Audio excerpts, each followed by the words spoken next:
Let's go, baby. Hello. Howdy. Welcome. Welcome to the show. You're listening to a little podcast. And what do we call a podcast? Well, you know what? Listen up. Guess what? Here it comes. The name of the podcast. Get yourselves ready for the Island Shuffle. Yeah. Woo. Good work, everybody. Oh my God. Another day, another dollar, if you ask me. And you did ask me because you downloaded this podcast. I'm Bean. I'm James. And guess what? This is the episode of the podcast where we watch Lost in the wrong order. Every week we pick a random episode, and every week we decide what the heck is going on now. And oh my God, it's a big jump. It's a big hop. We've been spending a lot of time in the earlies, I feel like. We've been Good Lost, I like to call it. Good Lost, I like to call it. A lot of people like to call it Good Lost, but listen up. Because here's a story about a little guy who was from a blue planet. And all day and all night he was blue, and he don't got nobody to listen to. What song was that? Oh, that song was I'm Blue. Dabba-dee, dabba-dee. Oh, no, of course it was. It's been a long time since I heard that song. Pretty good song, I think. I know. I wish I could have jumped in with their great chorus. I mean, the chorus is good, but for me, it's all about that spoken word verse. You gotta hear about I'm blue, dabba dee dabba die, dabba dee dabba die, dabba dee dabba die. Over a forceful techno beat that you just lodges itself into your head. Isn't it funny that as electronic music grew, techno just died and everyone agreed that it is bad? I think it's sad. I think it breaks my heart. I kind of like earnestly want to return to like corny ass 90s house aesthetics. And like we're kind of getting there, but we're not there enough if you I ask guess me. modern Like modern EDM is kind of that corny house shit. Yeah. And it's like, bad in its own special way. Exactly. There's always gonna be electronic music to make fun of. And I say this as a purveyor of many fine electronics. I just barely watched a thing on K-pop, and I didn't realize all that's going on there. There's a lot. It's a lot. If you ever want to know, Google it. I don't really listen to much of it, but I take comfort in knowing that if I ever want to get into it, it's there waiting for me.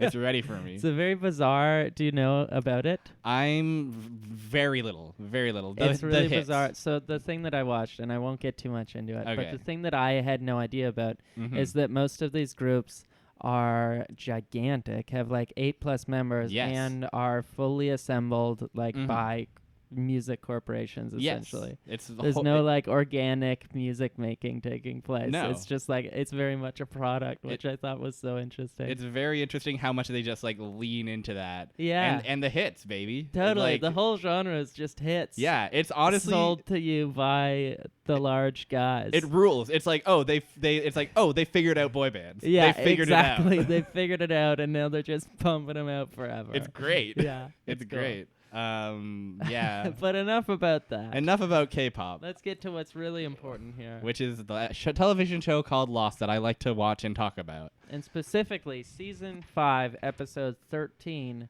titled Some Like It Hoth.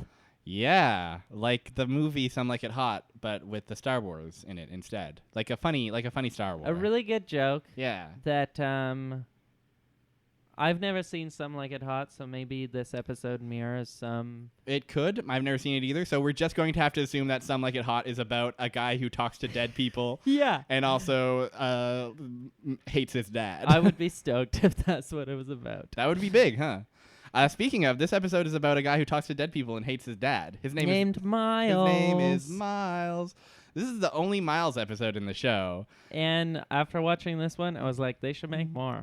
That dude is cool. He's you know what? I feel like he kind of got the short end of the stick because for like most of the show, pretty much all the show, his two character traits is mean and talks to dead people.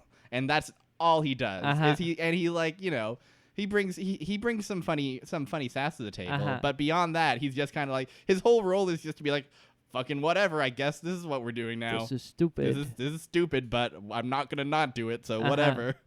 And that's basically all he does.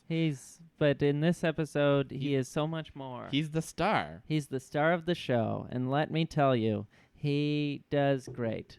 The first thing I have written down that really goes along with the words that I just said. The first thing I wrote was, Horace is the new protagonist. Yeah, baby. Yeah. So just to contextualize y'all for a bit, we're in late season 5, which means we're back in the 70s.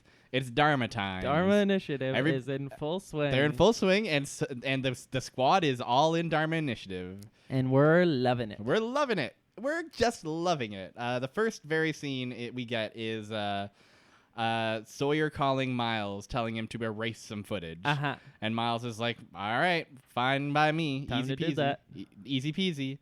And then in comes Mr. Horace, and Horace says, "Hey, buddy, where the heck is that Sawyer guy?" Miles covers for him and says, "I don't know. I tried he's out of range." And Horace says, "All right, guess what, buddy? Welcome to the Circle of Trust. I trust you now, and I need you to do a top secret mission, and it's very important that you deliver this to the Orchid." And and Miles is just like, all right, in typical Miles fashion, he's just like, all right, not gonna ask questions, just gonna do what I'm freaking told. Whatever, bud. So he drives all the way out to the Orchid, delivers something or other to Radzinski. I forget what it is. And then Radzinski's like, all right, here you go. Here's a body. And Miles starts asking questions about the body, and Radzinski's obviously like, don't. Radzinski's not have any of it. I have here, my third note is Radzinski is a tyrant. Your second note is Radzinski is back. Yeah, third note, Radzinski is a tyrant. I figured we already covered the whole Radzinski is back thing. True. I mean, he's back with a brand new rap. Yeah. So right out the gate, we have all our favorite Lost characters. You know, Miles, Horace, and Radzinski, the classic squad. Say that this show departed from what made it work. Day one, Horace, exactly. Radzinski, the real crew, my favorite character from the first half of the show was definitely Radzinski. Definitely, you gotta give it up to Horace, the protagonist. Horace, the big guy who, let's not forget, Horace is known for just throwing dynamite at a tree. Oh yeah, one time. He got drunk and threw dynamite everywhere. Yes. And then he slept through his own kid's birth. He sure did. Because he got so drunk. He tied one off too much. Wow. Yeah, so Horace is really a bad dad. He's a bad dad. But guess what? A great tyrant. A fantastic tyrant. You got to be a bad dad if you want to be a good tyrant. Totally. All you tyrants out there, bear that in mind. And all you dads, too. If you want to be a dad, maybe don't be such a tyrant. If you want to be a tyrant, maybe forget the kids at soccer practice once every now and again. Yeah, exactly. It's a delicate balance, but I'm sure all you tyrants out there can figure it out. Just watch Radzinski and Horace. You'll learn from them. You learn from the best. Boy. So, guess what? He brings a body. Where were we? Radzinski brings out a body, and Miles is like, what the fuck? And this is crazy. And Radzinski's like, don't you say a damn ass word about any of this to anybody, buddy. And that was a really good Radzinski impression. That's how he sounds. That's how that guy sounds. So he says that, and so he's like, all right, I'll take the body. Drives away, pulls over, and decides to have a little chat with the body. Oh yeah. Mm-hmm. And that's the start of the show. This is Miles' thing. He loves to talk to dead people. He loves to talk to dead people. He finds out how they died, mostly. So he brings the body back to Horace, and Horace is basically like, okay, now you need to bring this body to Pierre Chang out at the Orchid. Lit. Pretty. So Miles is big Miles episode. You know, Miles is doing a lot of errands for a lot of folks. Driving the truck. He's driving that big truck all around, and so he's like, all right, but guess I better go to my truck. And who's at his truck? Using it. Using his own truck with a corpse inside of it. But one Hurlington. Both good. Did you say Hurlerton? I said Hurlington. Hurlington, Vermont. I like Hurlington a bit better, I gotta be honest. Well, yeah, because you were just there. Hurlington, Vermont. Bada bing, bada bing. Bada bing, bada boom. You guys like things that rhyme with cities? Because guess what? This is a podcast for you. New pork. Wow, that's actually hey, that's the name of the last area in Mother 3. As long as we're Really? Yep, it's called Newport City explicitly as a joke on New York City. Can I try one more? Sure. Torontoast. I like it. I like it. Not quite the glowing review that New Pork got. Well, New Pork wasn't a video game that I liked. Torontoast is new to me, so I have to sit with it for a bit. Whereas it's an original idea at the very least. Exactly. I'm deeply familiar with New Pork, so I need to. So that was just like, oh yeah, like when a song starts in a jukebox and you're just like, yeah, that's the one. I know that one. I know that one. Here we go, baby. Gather up the boys. We're going out. Truck, yeah. Yeah, exactly like Truck Yeah. New Pork is the Truck Yeah of city jokes to me. I like it. I like it too, frankly. To be honest, there's a lot that I like here. I'm looking at it all, and I like it all. Even Torontoast? Yeah, especially Torontoast. The more I sit with Torontoast, the more it really just agrees with me. That's so good. Good to hear. Yes. Oh, beautiful. Okay, so Hurley's loading up the thing with sandwiches, and Miles is like, "Dude, take another car." And Hurley's like, "No, I'll take this one." And we're both going to the same place. It's fine. It's not a big deal. I'll just put these sandwiches on top of whatever this body-shaped item is. It's fine. And then they go driving, and then funny happened. Oh, Hurley is like, "Yo, did you fart, dude? Did you rip a big stinker? Smells like a stinky ass." You can be honest with me. If you just cut that stanky cheese, it's fine. It's okay to cut. It's okay to fart. But just let me know, dude. Well, let me know. And Miles is like, uh-oh.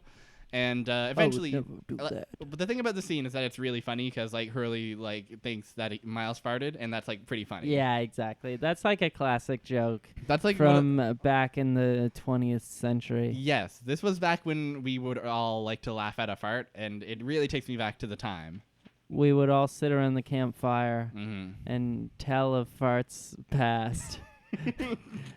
And remember what it's like to be human again.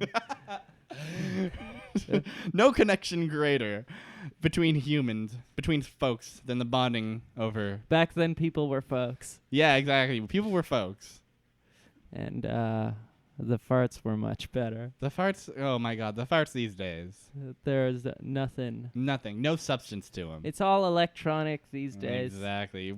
Take me back to when you had to churn your own farts.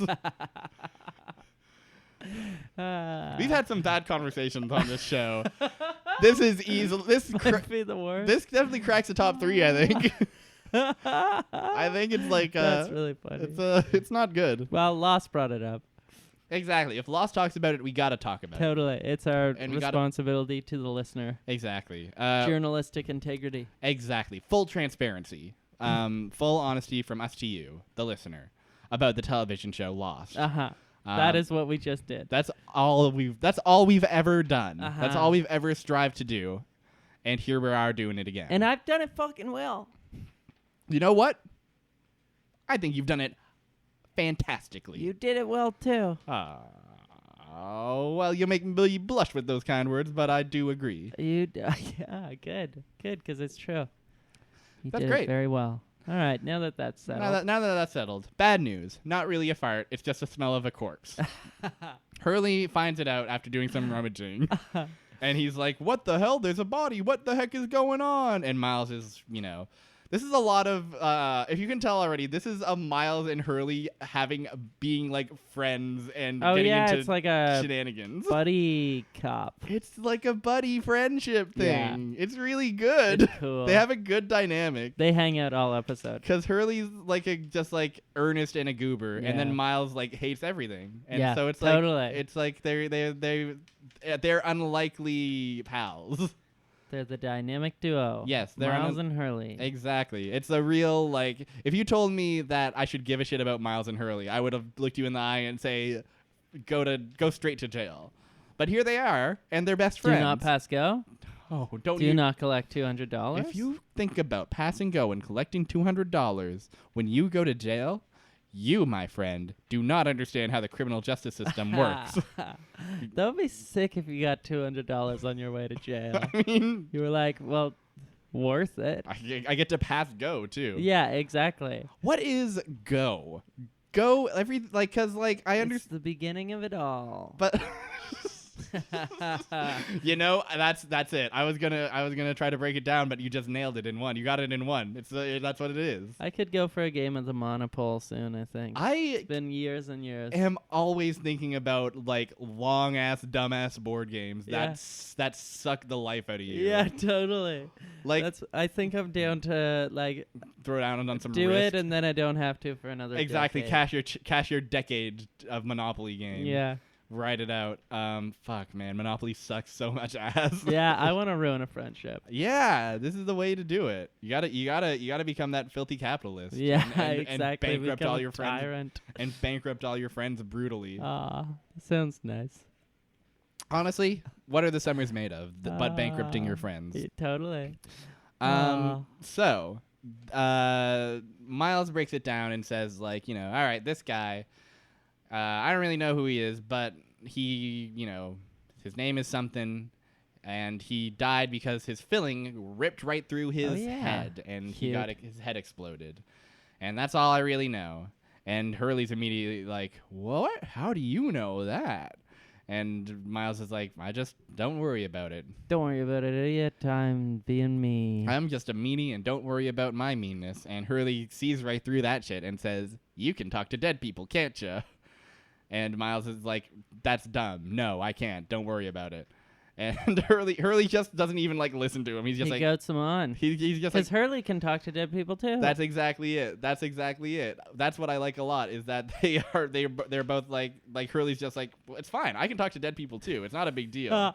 And then on their way there, they're breaking it down, and Hurley's like, yeah, I just have conversations with dead people. It's not a big deal. And Miles is just like, that's not how it works. And Hurley catches him in the act and says, hey, you must be talking to dead people if you know how it works. And it's nice. Genius level shit. It is nice to see the show having fun with its dumbest shit. Yeah, totally. Where they're like, let's put the two psychics in. I appreciate that. In a van. I think that's good. I think if you have two people who talk to dead people, you got to put them in a van. 3 men in a van, 2 of which are alive, and both of the alive ones can talk to dead people. So, I wonder why Hurley never talks to the dead guy. Well, probably because they can't fit that in. That's exactly it. Well, they also break it down how it doesn't Hurley talks to ghosts almost. Yeah. How he was talking traveling, wandering ghosts. Exactly. Whereas Miles connects with the body. Yeah, exactly. Yeah. And Miles hears their last thoughts as they died or whatever. Whereas Hurley can actually have a chat with someone. And that's fine. That's fun. I appreciate that it's as dumb as all that shit is, they have fun with it. I can get down with that as well. Absolutely. I get right down with it. So to the bottom of it. They arrive at Pierre Chang's house. And Pierre Chang, if you recall, is the fellow who's in all those Dharma videos. Uh-huh. He's in the famous one in the season 2 where that breaks down hey, push this button, baby. Push this button. And then the other one that's the button, it's fake. And basically all of them.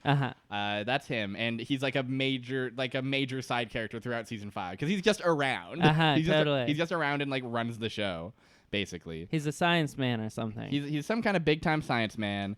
We don't really know. The first scene of this season is in fact him saying, let's manipulate time, and then a construction worker rolling his eyes at him. Oh yeah, I do remember that. It's a fun one. This unconscious construction worker lays on the ground right beside them. Exactly. Yeah. Completely. He's very injured. He's very injured by very mysterious means. Yeah. And there's very skeptical, These 2 goobers are just having a conversation. Yes, exactly. Idiots. Losers. Dweebuses. So they arrive. They deliver the body. Pierre's pissed that Hurley's there. He's he's already pissed that Miles is there because he's like, aren't you, Miles is breaking it to everyone that he's in the inner circle now. And and Hurley's basically Pierre kind of just gives Hurley an earful about fuck you, don't tell anybody anything or else you'll be shoveling polar bear shit for the rest of your life. Which is cool. I like that part. It's good. It's a good own. You mentioned this before, but like you mentioned this while we were watching it. But a thing I like about the way they deal with the Dharma Initiative is that you do learn a lot about it and like how it like worked in the day to day. But you still don't know a lot about. There's like so many things that they refuse to answer. There's so many things. Just like the polar bear thing is a good example. Exactly. They just like Pierre's just like.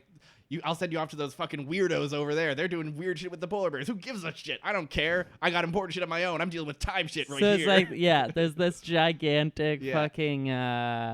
Yeah, just like a huge array of weirdos all came to the island with different goals. Totally, and they're like, we're going to fuck it up. I want to work with magnetism. I want to work with time. Well, I want to bring polar bears here. Well, we'll keep those guys on their own island. And some rich asshole is like, do it all. Sounds do good. Whatever you want. Sounds good. I've recruited you, the greatest minds of our generation, to come to this wacky-ass island and do all that wacky-ass shit. Do whatever you want. Do whatever, basically. Live your life. Does anyone live there? Only people who want to kill you. Only people who want to kill you perpetually and who are hell-bent on protecting the magical secrets of it. But and some of them are literally hell-bent. It's the cork to hell, I'm telling you. I'm telling you. But listen, you ever heard of a greater scientific opportunity than studying the cork to hell? I think not, baby. I want to... That's a great selling point. I'm glad we never meet like the top of the top man at the top of we never find out oh, it was fucking Kate's dad the whole time or some shit like that. Totally. I'm glad we never learned who's really pulling the strings behind the Dharma Initiative. But boy, would I've ever loved to see that. I know. I just picture this old man with a monocle who has everything from the as seen on TV commercials, and he's like, I'm telling you, we're gonna change the world, okay? I'm talking magnets. You know those things on your fridge? That's small potatoes compared to what we got out there, baby. You want to push a button every 108 minutes? We got that, baby. I can walk again thanks to my Q-ray bracelet. I'm talking 9 CRT TVs aimed at the people pushing the button. Doesn't that sound wild? Maybe they're the experiment. Who knows? It's a whole crazy thing I got going. Whoopity-doo. That's too funny. Too real. Yeah, it is who the fuck is doing this? Yeah, literally, who's the nutso man who invented that station, the Pearl? Yeah. Oh my god. Oh boy. Funny stuff. Funny stuff. Very funny. Honestly, funny stuff. So basically, Pierre breaks down Hurley and runs off to yell at some more people and to deal with the body. And Hurley's like, man, that guy's a real douche. Then Miles says the line of the episode, which is, that douche is my dad. Woo! Huge drop. Big reveal. Big reveal. Big reveal. Turns out Miles has almost immediately knew, as soon as he arrived in the 70s, that this guy was his dad that he'd been estranged from his whole life, basically. He said that on his third day, he was in the cafeteria line, and his mom got up behind him. Yes, and then and the fact that he just, kept that to himself, it's not, it's crazy. It's really good. Yeah. It's a really funny way to treat, obviously that's oh my god, the lore implications, oh my goodness, what does that mean? And the idea of just Miles just knew and didn't feel like telling anybody. He didn't want to share that information. He's a private person. He's a private person. He keeps to himself. It's not a big deal. He's not trying to make a big deal out of it. No big deal. My mom's here. My mom came. My mom's here. That's cool. I don't want to make a big deal out of it, but my mom came to see me. It's not a big deal. So you can't swear, guys. No swearing. Joe, you can't smoke that here. You can't smoke that here. 2 people on the Xbox at one time. Yeah. It's take turns playing Halo. My mom's here. My mom is here. I love my mommy. I love my mommy. And if any of you guys embarrass me... And I hate my dad. I hate my dad, but I love my mommy. And if any of you bozos embarrass me in front of my mommy, I'm gonna be mad. Also, be nice to the baby she has, because that's baby me. That's baby me, baby. That's cool. So there's 2 Mileses in this episode. There's 2 Mileses in the episode also. Or in the whole thing, essentially. Exactly. The whole time he's there, there's 2 Mileses there. Yeah, basically, Hurley is immediately like, this is huge. He's having the reaction we were having, which is, this is huge. You were set on this and you didn't tell anybody? And Miles is like, it's not something I really want to talk about. So can we just please drop it? And so we have a fun car ride where Pierre, Miles, and Hurley drive to where Radzinski was, basically. Yeah. And Hurley's just kind of like trying to have a fun conversation. Oh, yeah. That's really fun. Hurley's just fucking shit up. It's good.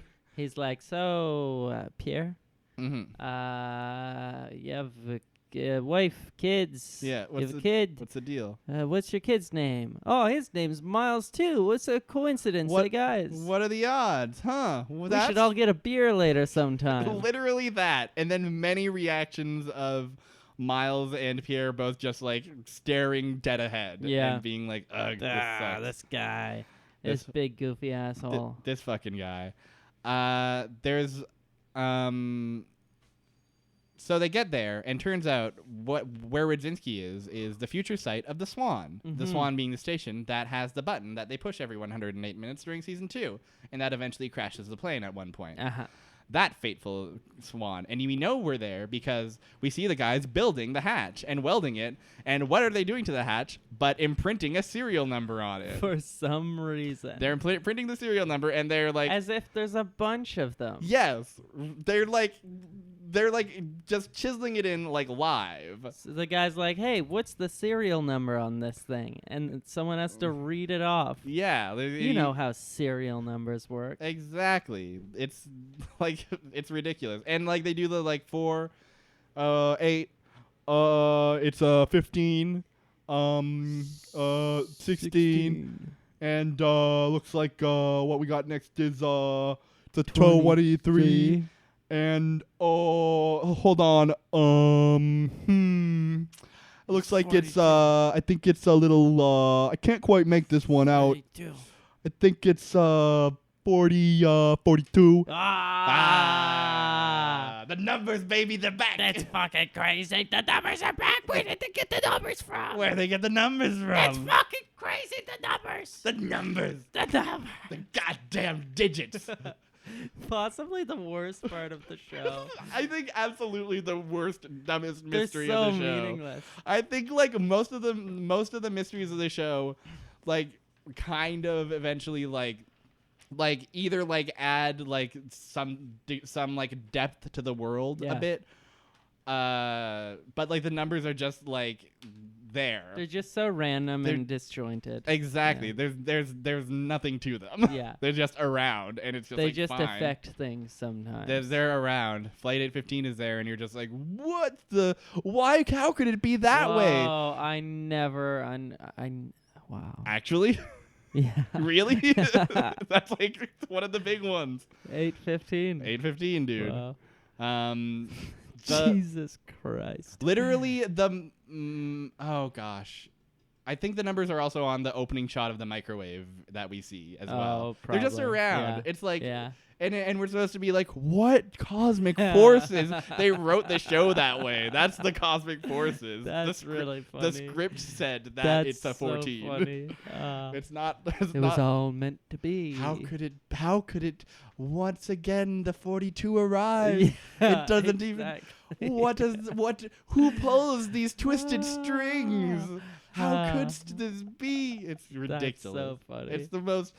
I almost find the numbers more ridiculous than like Jacob and the Smoke Monster. Totally, I did too. I think because at least Jacob and the Smoke Monster, it's like I can understand. Yeah, it's just like sure what the attempt was. Yeah, sure. There's a god and an evil. Why wouldn't there be Yeah. at the end game of the show about the island with healing powers? But Why the not? numbers are just like nothing. They're around. Yeah. The best we get is the. Like, I think Jacob is like, I like numbers, and then that's that. Oh, my it's God. fucking stupid. I love that. Oh, no, we also read once, I remember I looked it up on Lostpedia, and we found out that it's like the coefficients in the equation to predict the end of humanity or some shit like that. God. Some real deep lore somewhere. Ridiculous. If you go read the back, read the back of the Lost cereal box or some shit like that, I'm sure you can find it. It seems like they were literally like around the 3rd season, they were like, all right, these numbers gotta mean something. Yeah. And then they looked up fan theories and they were like, that one sounds good. Yeah, definitely sometimes it feels like they were actually reading fan theories. I remember the theory of Miles being Pierre's son is a theory that was floated around for a while. And it's true. Before. And they were like, why not? That sounds good. So, enough about the numbers. Let's get back to the good shit. Miles and Hurley dishing it out.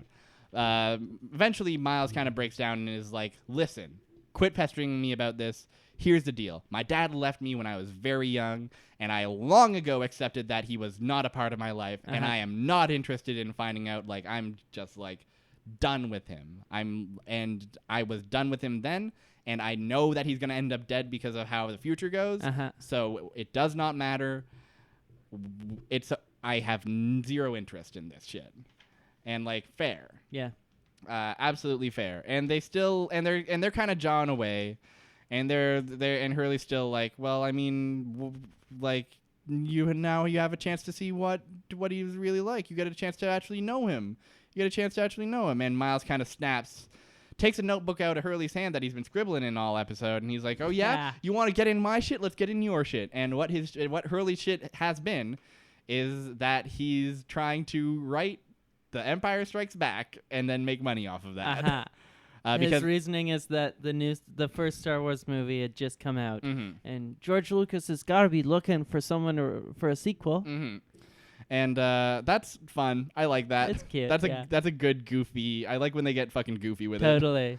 And boy, does this episode ever get goofy with it. And Miles makes fun of him, as Miles does. Yeah, I mean, Miles is a big asshole. Miles is a huge piece of shit and an asshole, but I can't help but like him. A piece of shit asshole. But you know what? Hurley dishes him one and says, guess what? At least maybe I'm writing a dumbass script for Star Wars, but at least I'm not afraid to talk to my own daddy. And roasted. And honestly, huge roast. They get back to the camp and they're kind of just like, they're kind of cooled off, and Miles explains the same thing a little more calm-headed, and Hurley says, my dad left me when I was young too. I mean, I was 10, but the best thing ever, and I was mad at him for a long time, but the best thing I ever did, let him into my life. Aww. So maybe just, keep an open mind, give him a second chance. Think about it, buddy. And so Miles decides to go creep on Pierre Chang's private residence. Yeah. And what does he see? Which, to be fair, is his house too. Yes, exactly. It's his own house. It's not a big deal. And and he sees Pierre playing with reading to little 3-month-old Miles. Little Miles. Reading him a book, and he looks happy. And he's going, oh, and he like kisses him, and he's like, oh boy. And Miles gets fucked up about it. Yeah. Understandably. He's very sad. That is understandably and happy, sad. That is a very fucked thing to see, for sure. But then, the phone rings. The phone rings in Pierre's house, and he answers it, and he gets out, gets dressed, and he yells out, Miles, I need you.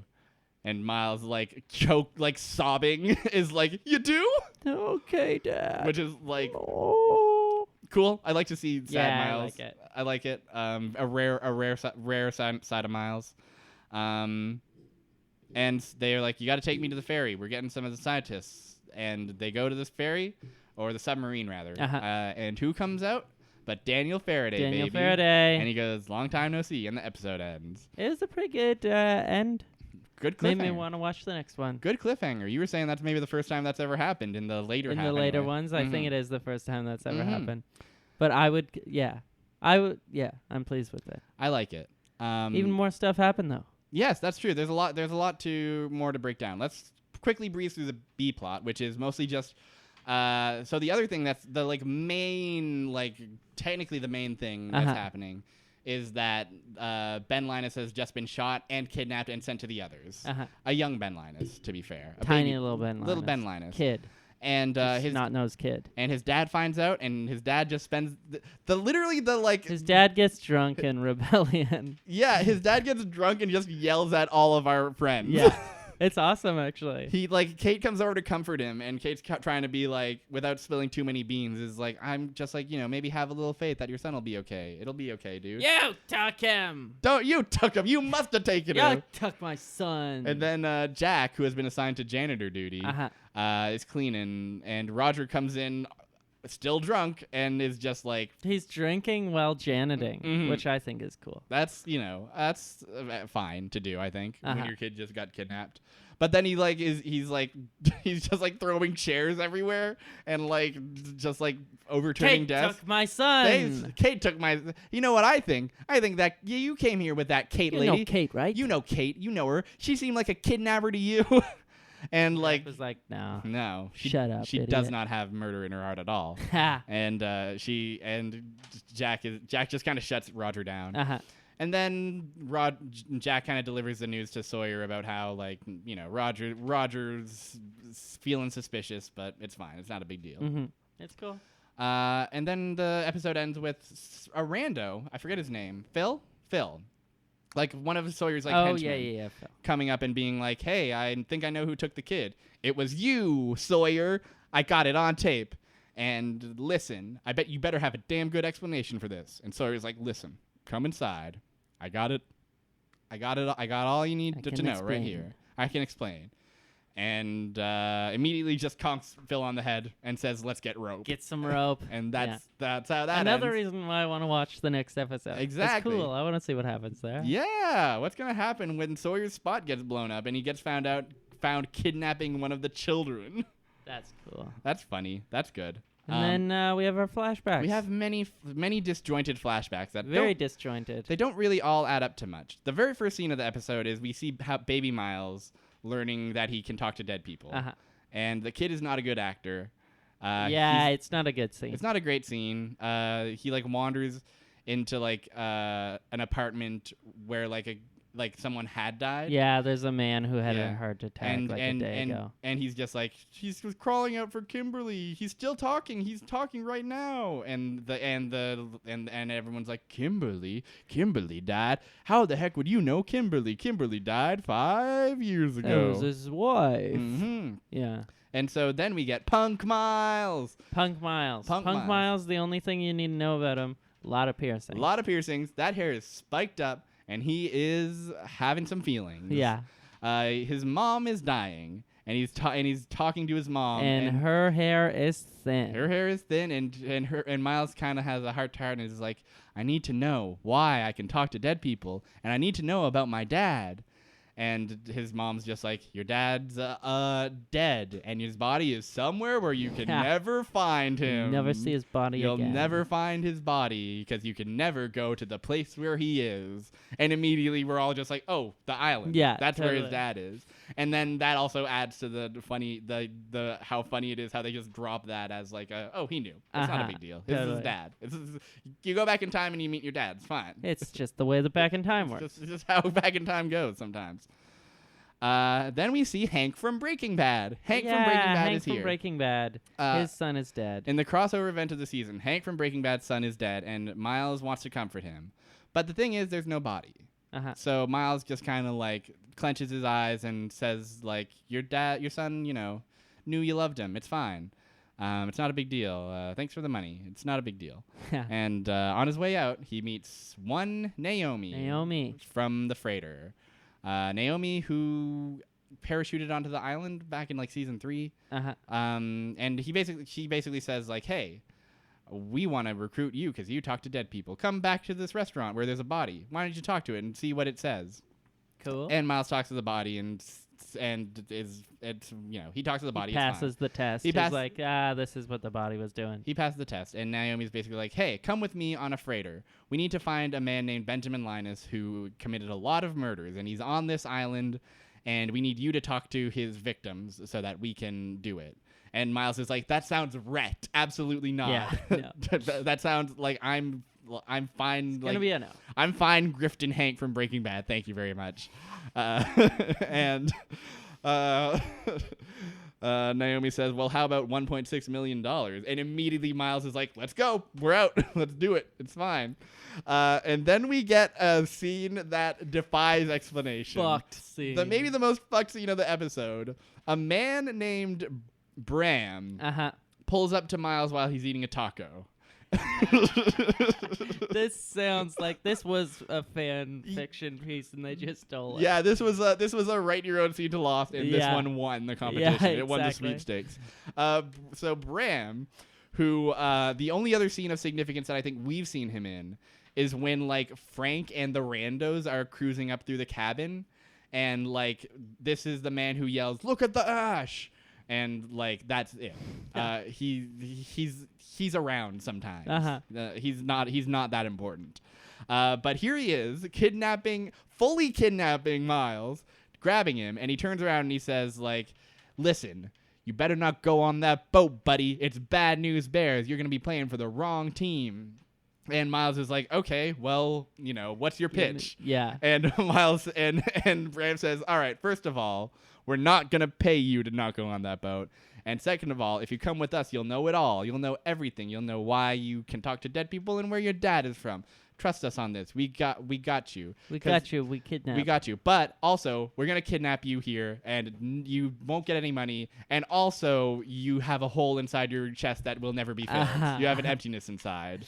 And Miles is just like, sounds bad, honestly. I like. Can I leave now? Sounds bad. I like money, and I'm gonna take that. Yeah. And so they just like throw him in a parking lot, and then that's the scene. That's the scene. He's like, the guy like smirks at the van and is like, "We're the good guys, baby," and then like drives off. And it's a scene that means nothing to nobody at any point. It never comes back into play. Every other scene is at least like, oh, okay, here's how Miles kind of like filling in some Miles details. As much as like I find like the flashbacks are so like disjointed and not really there, easily the weakest part of the episode. They could have at least gotten like an Ethan or someone to be that person, right? Whereas exactly. It's like, you can't just put a bunch of randos in a van. Exactly. That's where it is. If it was like fucking Ben Linus or some shit, that would be cool. That would be really cool. Yeah. And they could have done that. They could have easily done that. Ben Linus leaving the island is not unprecedented. It happens all the time. Happens all the time. Every weekend. He goes for ice cream. He goes for ice cream at his favorite ice cream store, and he orders sprinkles on it, and he eats it all. And when it falls, sprinkled donut ice cream. And when it falls on the ground, he gets really sad. So sad. He cries and murders. He cries and murders as he loves to do. He loves to cry and he loves to murder. So the final scene, which I don't really know what this scene is. Oh no, I kind of see what this scene is. He goes back to Hank from Breaking Bad, and he says, and he gives him a full refund basically. And he says, I'm going on a boat trip, but I basically just want you to know that I was lying to you. And your son didn't know that he loved you. And if you wanted him to know that he loved you, you should have told him while he was alive. And then he just drops the mic and leaves. Yeah. Like Hank is wholly just like, you could have just let me like live in like knowing like in like feeling this comfort. Exactly. And instead Miles is just like, nope, here's your money back. Fuck you. I'm going to find a murderer now, I guess. Chill. Great. Miles. Thanks. All right. Keep it real, Miles. You do you, buddy. Yeah, those flashbacks I don't think really add a lot to the episode. No, I don't think so either. They're not. But the island stuff is good. I like Miles in real time, and paired with Hurley, they do really well together. Yes, I agree. I think that's like a good.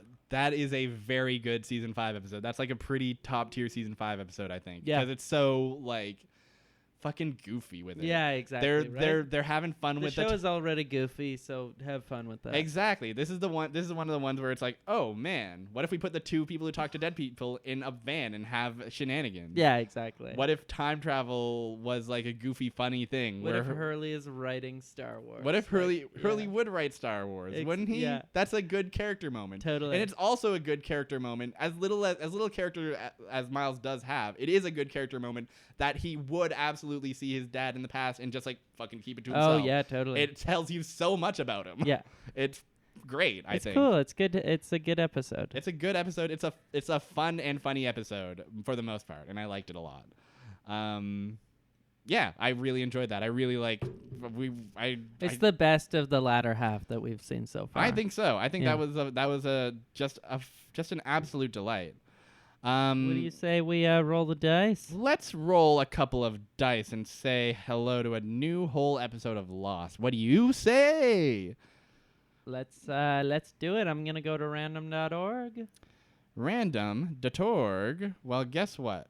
I too shall go to not random.org, but the tracker that we use to keep track of what episodes we watch. And listen up. Here's a story about a little guy. Nuts. That's so God. I need to stop doing that now before I start doing that to all my friends and alienate them irreversibly. Late. It's too late. I'm already off the deep end. You may as well play Monopoly with them at this point. I may as well play Monopoly. It's over. I may as well play Monopoly and Risk, the horrible hybrid of Monopoly Risk that I intend to invent. Monopoly Risk. I hate All it. right. I generated, put in 1 and 121. Mm-hmm. Generate. We got 63. 63. 63 is Expose, which we've watched already. Let's do it again. 111. 111, Season 6. 111. That's Recon. Once again, we've watched that one. Whoa. I'm starting to get whittled down. 29. Huh? 29, eh? 29. Let's see here. I just realized that the last ones will be us trying to do this over and over again. Literally 100 times. Totally. We'll figure something out to like whittle it down once it gets too bad. 29, right? Yeah. Season 2, episode 4. Everybody Hates Hugo. It's a Hurley episode. Oh, let's watch that one. What do you say we watch that one? I love that. That sounds great. I think it'd be fun and cool if we watched that one, honestly. All right. So that's that, I suppose. I would like to... No, never mind. I'm not going to do that. That's not good content. But I will say you can follow me at Barrier Trio. You can follow James Brown at James Brown. Yeah. These are Twitter URLs, by the way. Twitter handles, if you will. You can follow the podcast at Island Shuffle on Twitter or at Facebook at facebook.com/The Island Shuffle. I might have the on those backwards. I always forget. It's fine. It's not a big deal. You'll find it. We're not hard to find, I hope. Leave us a review or a 5-star rating on iTunes if you enjoy this show, because I have been told that helps. That makes a difference. That makes a big difference. Check out other Noisepace.xyz joints. Noisepace.xyz is Matt's podcast incubator server thingy that he let us host this whole podcast on for free, so I'm always grateful for him. And so I try to make an effort to promote other good shows like Henry Kissinger's Pokemon Going to Die. It's my favorite show to say. It's so delightful. So that's great. We got the URLs, we got us, we got the thing, we got the reviews. I think that basically covers it. What do you say we wrap it up and